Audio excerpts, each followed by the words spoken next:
ಅಂಗಡಿಯ ಮಾಲೀಕರೇ, ಇಲ್ಲಿ ಗಮನ ಇಟ್ಟು ನೋಡಿ. ನಿಮ್ಮ ಅಂಗಡಿಯಲ್ಲಿ ಸ್ಕ್ಯಾನರ್ ಇದೆಯಾ?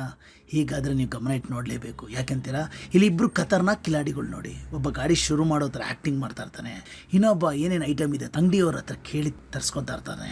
ಅದಾದಮೇಲೆ ಇದೊಂದು 2 ಐಟಮ್ ಬೇಕು ನನಗೆ ಅಂತ ಬಿಲ್ ಮಾಡಿಸ್ತಾನೆ. ಆ ಬಿಲ್ ಮಾಡಿಸೋ ಸಮಯದಲ್ಲಿ ಸ್ಕ್ಯಾನರ್ ಆಗ್ತಾಯಿಲ್ಲಪ್ಪ ನನಗೆ, ನಿನ್ನ ಫೋನ್ ನಂಬರ್ ಇದ್ದರೆ ಹೇಳು ಅಂತ ಹೇಳ್ತಾನೆ. ಆ ಫೋನ್ ನಂಬರ್ ಕೊಟ್ಟ ಮೇಲೆ ಈ ಪ್ಯಾಕೆಟ್ ಎಲ್ಲ ಓಪನ್ ಮಾಡಿ ನೋಡ್ತಾ ಇರ್ತಾನೆ. ಹಾಗೆ ಫೋನ್ ನಂಬರ್ ಹೇಳಿದ್ಮೇಲೆ ಫೇಕ್ ಫೋನ್ ಪೇ ಇಂದ ನೋಡಪ್ಪ ಅಮೌಂಟ್ ಆಗಿದೆ 2,000 ಅಂತ ತೋರಿಸ್ತಾನೆ. ಸಕ್ಸಸ್ಫುಲ್ ಅಂತ ಬಂದಿರುತ್ತೆ. ಚೆಕ್ ಮಾಡೋ ಅಷ್ಟೊತ್ತಲ್ಲೇ ಅಲ್ಲಿಂದ ಜೂಟ್ ಮಾಯ ಆಗ್ಬಿಟ್ಟಿರ್ತಾರೆ. ಇದು ತುಂಬ ಕಡೆ ನಡೀತದೆ. ಪೆಟ್ರೋಲ್ ಬಂಕ್ ಆಗಿರ್ಬೋದು, ಅಂಗಡಿಯಲ್ಲಾಗಿರ್ಬೋದು. ಇದ್ರ ಬಗ್ಗೆ ಪ್ರತಿಯೊಬ್ಬರು ಗಮನ ಇಡಬೇಕು. ಸ್ಕ್ಯಾನರ್ ಬಿಟ್ಟು ನಿಮಗೆ ಯಾವ್ದಾರು ನಂಬರ್ ಕೇಳ್ತಿದ್ದಾರಾ? ಹೀಗಾದರೆ ನೀವು ಗಮನ ಇಡಲೇಬೇಕು. ಇಲ್ಲದಿದ್ದರೆ ನೀವು ನಿಮಿಷದಲ್ಲಿ ಮೋಸ ಹೋಗ್ತೀರಾ. ಆದಷ್ಟು ವಿಡಿಯೋ ಶೇರ್ ಮಾಡಿ. Thank you.